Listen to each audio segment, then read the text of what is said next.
नमस्कार दोस्तों, इस वक्त सोशल मीडिया पर ये मीम्स बहुत तेजी के साथ शेयर किए जा रहे हैं। लोग फाइनेंस मिनिस्टर को बुरी तरह से ट्रोल कर रहे हैं, लेकिन इस हंसी मजाक से अलग हकीकत डराने वाली है। टमाटर प्याज आज 70 रुपए किलो बिक रहे हैं। गोभी जो कोई खाता तक नहीं, उसे 100 रुपए किलो में बेचा जा रहा है। दूध के रेट भी लगातार बढ़ रहे हैं और फल मानो आम आदमी की पहुंच से दूर जा रहे हैं। इस साल फूड इन्फ्लेशन 11% पर पहुंच चुकी है। 11% तो कोई कंपनी अपने एम्प्लॉय को इंक्रीमेंट तक नहीं देती।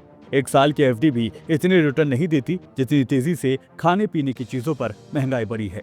आज के इस वीडियो में देश के अच्छे दिनों को जरा डिटेल में आपको समझाएंगे। आगे बढ़ें उससे पहले गुजारिश है कि अगर आप हमारे चैनल पर नए हैं तो हमारे चैनल को सब्सक्राइब करना ना भूलें। 21 दिसंबर 2024 को राजस्थान के जैसलमेर में जीएसटी काउंसिल की 55वीं बैठक बुलाई गई। जीएसटी काउंसिल ने ये साफ किया कि नमक और मसालों के साथ खाने के लिए तैयार पॉपकॉर्न अगर पहले से पैक करके बिना लेबल के बेचा जाता है तो इस पर जीएसटी 5% होगा, लेकिन अगर वही पॉपकॉर्न लेबल के साथ बेचा जाएगा तो ये 12% हो जाएगा। इतना ही नहीं, काउंसिल ने यह भी साफ कर दिया कि पॉपकॉर्न में चीनी मिलाने से इसकी कैटेगरी में बदलाव हो जाएगा और इस पर लगने वाला टैक्स बढ़कर 18% होगा। जीएसटी काउंसिल ने अपनी 55वीं बैठक में पुरानी कारों पर जीएसटी को 12% से बढ़ाकर 18% करने की पेशकश भी की है। टैक्स की ये दर पुरानी कार खरीदकर उसे जिस मार्जिन पर बेचा जाएगा उसी पर लागू होगी। इन दोनों ही स्लैब में बढ़ोतरी के बाद से सोशल मीडिया पर जीएसटी को लेकर एक और नई बहस छिड़ गई है।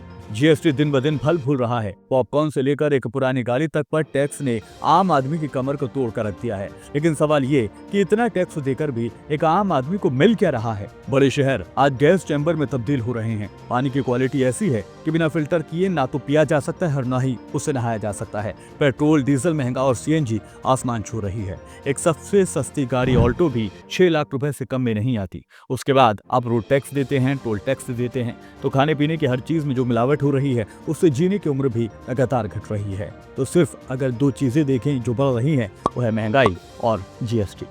मिडिल क्लास लोगों का ऐसे काटा जा रहा है कि पहले 30% सैलरी पर टैक्स दिया जाएगा, फिर हर जरूरी चीज पर 18 से 28% तक टैक्स देना होगा। उसके बाद भी अगर कुछ सेविंग करेंगे तो आप ये सोचें कि उस पर भी टैक्स आपको देना ही पड़ेगा। हकीकत ये है कि बिलियन और ट्रिलियन जीडीपी के तमाम दावे तो किए जाते हैं, लेकिन असल में पिछले क्वार्टर में हमारी जीडीपी ग्रोथ सिर्फ 5.4 थी और ओवरऑल इन्फ्लेशन रेट 6%। इसीलिए हालात इतने खराब हो गए हैं कि एक आम आदमी आज घर खरीदने का तो छोड़ो, इसके बारे में सोच भी नहीं सकता। घर तो दूर की बात है, कोई आदमी बीमार अगर हो जाए तो वो अपना इलाज भी अफोर्ड नहीं कर सकता, क्योंकि आज हॉस्पिटल में इलाज करवाने की कॉस्ट हर साल 14% बढ़ रही है। रियलिटी ये है कि जो सबसे ज्यादा जरूरत की चीजें जिसे अमीर से लेकर हर गरीब आदमी यूज करता है, मतलब सब्जियां, फल, दालें, कुकिंग ऑयल, ये सब महंगे होते जा रहे हैं। खुद सरकार का डेटा ये बताता है कि ओवरऑल रिटेल इन्फ्लेशन 6.2 पर है, लेकिन जो फूड इन्फ्लेशन है वो 11% को टच कर चुकी है। सब्जियों के दाम पिछले 5 सालों में सबसे हाई रेट पर आज बिक रहे हैं। पिछले 1 साल में सब्जियां 42% महंगी हुई हैं। टमाटर प्याज जैसी सब्जी जो हर घर में खाई जाती है वो 70 रुपए किलो बिक रही है। बात अगर फ्रूट्स की करें तो यहाँ भी दिवाली और छठ पूजा के बाद भी इनके दामों में कमी नहीं है, बल्कि नारियल पानी दिल्ली में 70 रुपए का बिक रहा है। केले 70 रुपए दर्जन और सेब 200 के आंकड़े को पार कर चुके हैं। पिछले 2 सालों में अमूल और मदर डेयरी ने भी अपने प्राइसेस कई बार बढ़ा दिए हैं। अगर कहीं आप आसपास से भैंस का दूध खरीदते हैं तो वो पैकेट से 20 रुपए और ज्यादा महंगा मिलता है और इसी की वजह से 20% लोगों ने दूध पीना कम कर दिया है।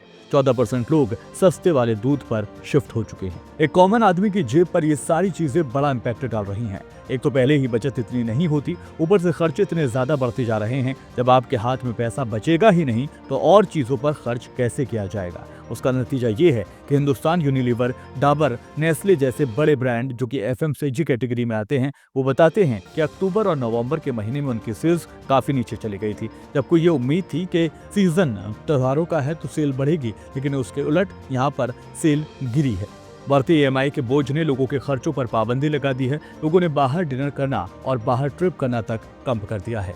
भले ही दिलजीत और कोल्ड प्ले के कॉन्सर्ट के टिकट 50,000 से लेकर 5 लाख रुपए तक में बिक रहे हों, लेकिन असल में ये इतने महंगे टिकट खरीदने वाले लोगों की आबादी बेहद कम है। पूरे देश में अगर बड़ी आबादी है तो वो है मिडिल क्लास की। वो इस वक्त सफर कर रहा है और इनकी सेविंग कम होने की वजह से स्पेंडिंग भी कम होती है और मार्केट में डिमांड भी कम हो जाती है। सिर्फ फूड इन्फ्लेशन की वजह से ये सब नहीं हो रहा, बल्कि इसमें कई सारे और भी अहम फैक्टर्स आते हैं। इसमें सबसे मेजर बात है टैक्सेस की। सरकार ने टैक्स सिस्टम को सिंप्लीफाई करने के लिए जीएसटी इंट्रोड्यूस किया था।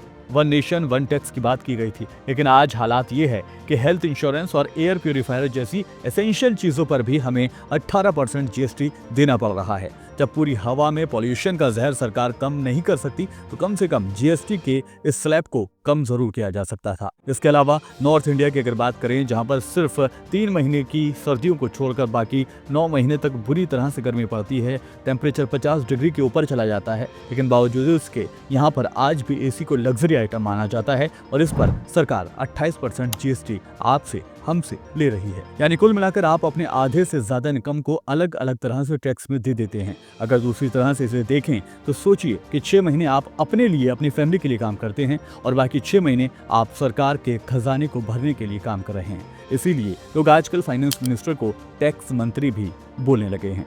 आरबीआई ने पिछले कुछ सालों में लोन के रेगुलेशन को भी थोड़ा टाइट कर दिया है और इसकी वजह से बैंक्स अब उतनी आसानी से लोन इशू नहीं कर पा रहे हैं। इसका इफेक्ट भी डायरेक्टली मिडिल क्लास पर पड़ रहा है, क्योंकि जो हाई टिकट आइटम होते हैं जैसे घर हो गया, गाड़ी हो गई, इलेक्ट्रॉनिक्स हो गई, ये मिडिल क्लास के लोग ज्यादातर लोन पर खरीदते हैं और अब जब लोन नहीं मिल रहा तो क्रेडिट ग्रोथ भी इस साल मेजर ड्रॉप देखने को यहाँ मिल रही है। भारत में महंगाई इतनी ज्यादा बढ़ चुकी है कि अब डोमेस्टिक टूरिस्ट गोवा जाने के बजाय थाईलैंड, वियतनाम और बाकू जैसे देशों में जाना पसंद कर रहे हैं, क्योंकि जितने में वो गोवा का खर्च आता है उतने में एक इंटरनेशनल ट्रिप हो सकती है। गोवा के कंपैरिजन में वहाँ के होटल्स और कैब भी काफी ज्यादा सस्ती हैं। प्लस गोवा के कंपैरिजन में वहाँ पर ज्यादा क्लीन बीचेस हैं और ज्यादा हैपनिंग नाइट भी वहाँ पर है। रियल एस्टेट के प्राइसेस भी आप देखेंगे तो वो आसमान छू रहे हैं। एक सैलरीड आदमी घर खरीदने का सोच भी नहीं सकता।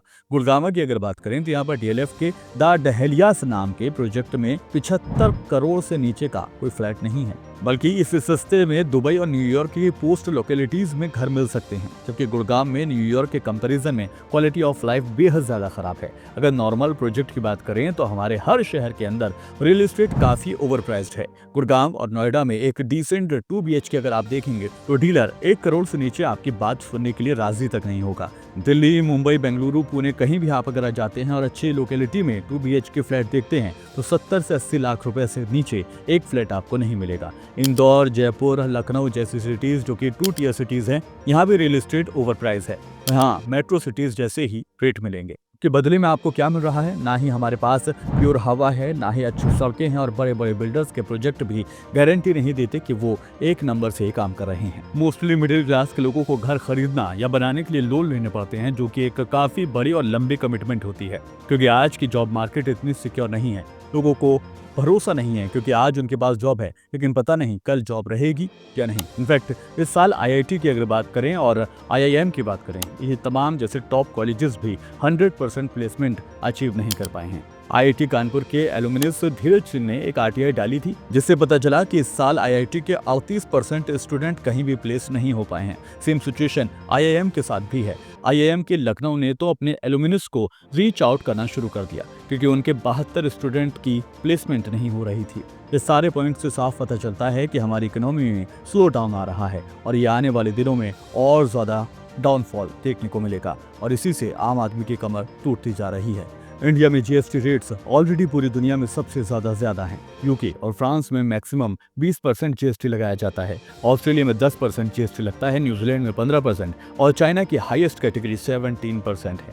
लेकिन हमारे देश में मिडिल क्लास को पॉलिटिकल पार्टीज मंदिर और मस्जिद वाले लॉलीपॉप देकर उन्हें घुमाए रखती हैं ताकि वो रियल इश्यूज पर बात ना कर सके।